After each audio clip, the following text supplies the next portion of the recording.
What up, yo? It's Mr. Crack representing Hartford, Connecticut, and I'm back with my new mixtape blog. And yo, I've been thinking about it a lot lately, like what's the next subject I'ma touch on? And I've been thinking about it. There's a couple of subjects I wanna touch on, but this the one I'ma go with because, you know, I've been thinking about this a lot so I could break it down better, you know, for you to understand my opinion and what I think. And this is the Mr. Crack top 5 rappers of all time, and I'ma break it down. But yo, I wanna say from the start of it, the only way a rapper should be in anybody's top 5, they should have a classic album. If they don't have a classic album, they shouldn't even be mentioned in niggas' top 5 at all, because you could just throw anybody in. But the standard should be so high for somebody's top 5 that they should have a classic. And all my rappers have a classic. It's only one that may have a debatable classic, but all my rappers, they got classics under my belts to me. And I'm not saying it just off of my personal opinion. You know, it's mainly why that everybody agree that these rappers have classic albums and stuff. So yo, we gonna start it off, and I'm gonna break down why I put them in my top 5 and stuff, and they albums that I love.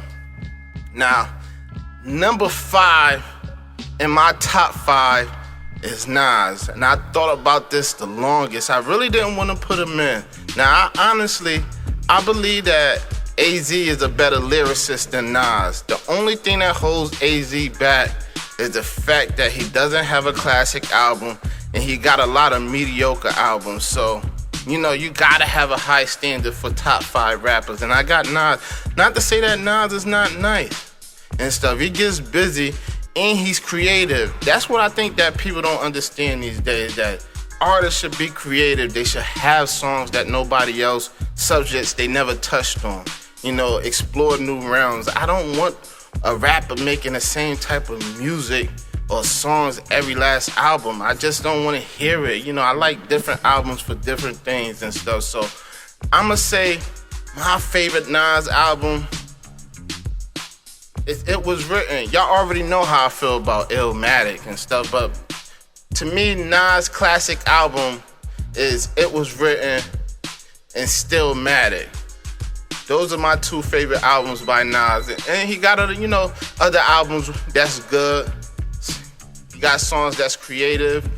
You know, I think, you know, the song that blows me away the most by Nas is Rewind, because it takes a lot of talent and thought process to tell a story backwards. Even though the story is simplistic, when you listen to it and break it down, it's just the fact that how hard it gotta be for the story to go backwards and it makes sense and stuff. And then at the end, you hear the recording and it plays it back forward. I just think that's creative and stuff. So, you know, I got Nas as 5 on my list. Now, my number 4, and I know people may not understand it, not gonna agree, but my number 4, the reason I got him over Nas is that people don't understand how hard it is to write a story in song format. So my number 4 is Slick Rick. He got a classic, The Great Adventures of Slick Rick.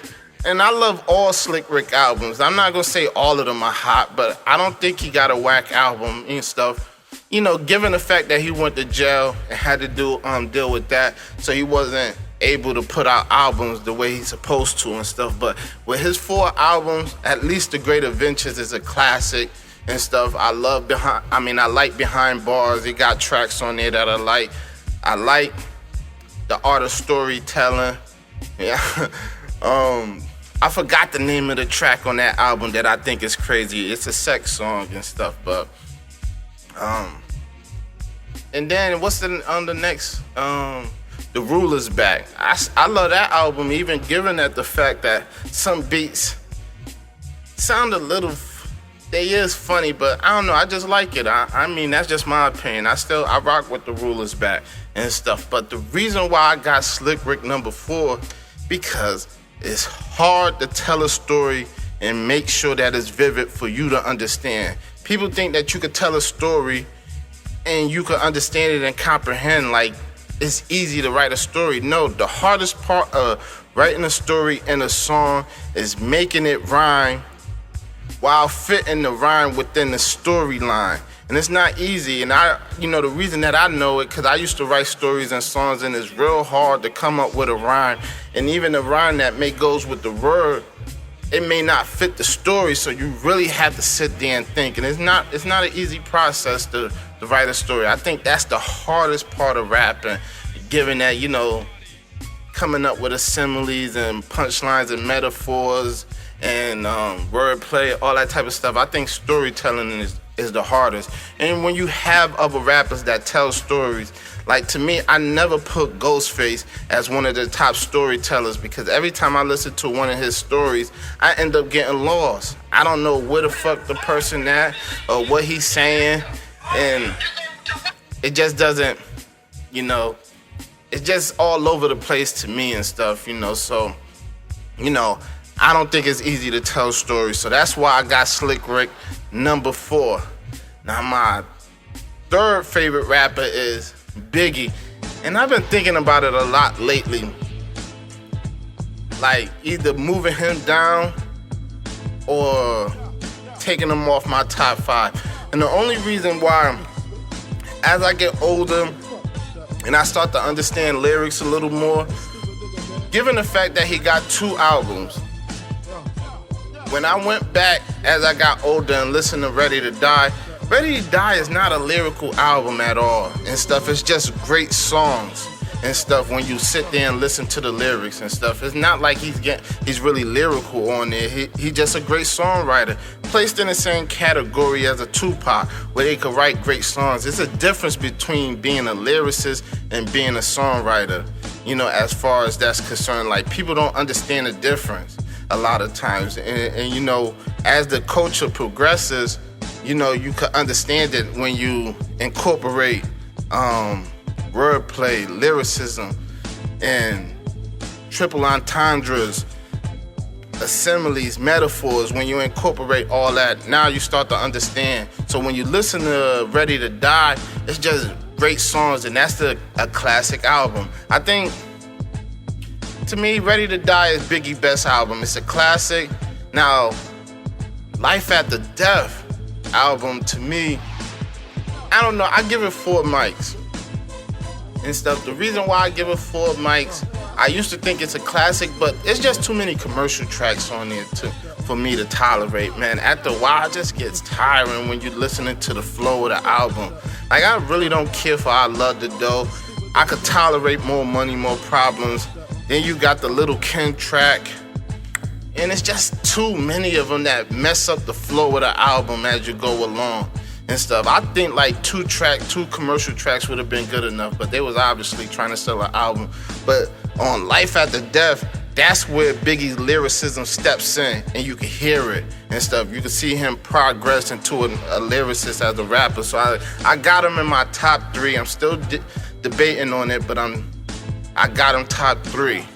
Now my second favorite rapper of all time, and I really want to put him number 1, but the number 1 spot is just until somebody outdo him, I can relate to him, then I'll probably replace him.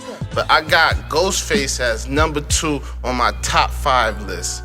And the reason that I got Ghost in my I got him in my number 2 is like, he's not the best lyricist in the clan. I believe GZA is the best lyricist, but he has the best catalog of any rapper in the industry and stuff. And his classic album within that is, he has a debatable classic with Supreme Clientele, but he also has a classic with Raekwon on the Purple Tape. And you can't separate Ghostface from the Purple Tape because he's on all his songs and he got his own track and stuff. So, I think, if you personally ask me, I think that Ghostface is responsible for the Purple Tape, because Raekwon haven't been able to produce any album near the Purple Tape level, but at least Ghostface have good album after good album. Bulletproof Wallace and stuff, just all this album. I never heard nobody say Ghostface has a whack album and shit. Probably the song that everybody get pissed off about by Ghostface is the Tush song, and I thought it was alright given that it's a commercial track, but Ghostface lyricism, like the verse that he kicked on Guillotine on the Purple Tape is one of the best verses I ever heard. The verse on Ghostface, Return of the 36 Chamber, that verse, lead vocalist, music specialist, rap arsonist, like my boy Ghostface was getting busy on that track, man, and I think, given that all the albums and how he held the Wu down, I will put Ghostface #1 on my list. But the #1 spot is reserved for the greatest rapper of all time. And the reason that I'm gonna put my boy Tupac #1 is because I relate to Tupac the most. Now, when I was a kid, I really didn't care for Tupac because I was growing up. I was into the rappers that had lyrics and was creative. Now, Tupac, the reason that I got him #1 is now that I'm older and I go back and listen to all the tracks, a lot of the political tracks that he was rapping about or stuff that he was going to, I can relate to, and it touches you more. You understand it more now that that I'm an adult now. So that's the reason why I got him #1 and stuff. And given that, even if Tupac don't have to be a lyricist, what people don't understand is different type of aspects to the game where somebody could be qualified for the #1 spot or top 5.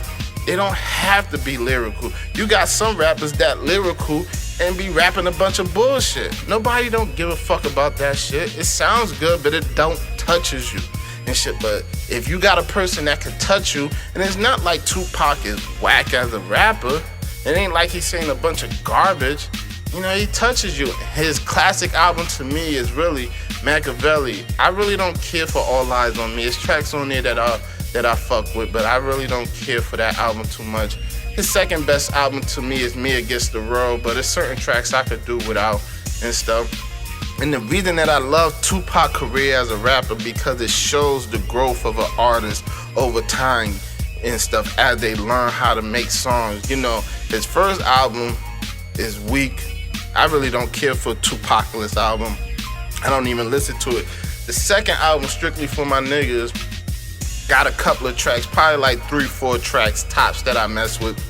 I really don't care for the production on that album.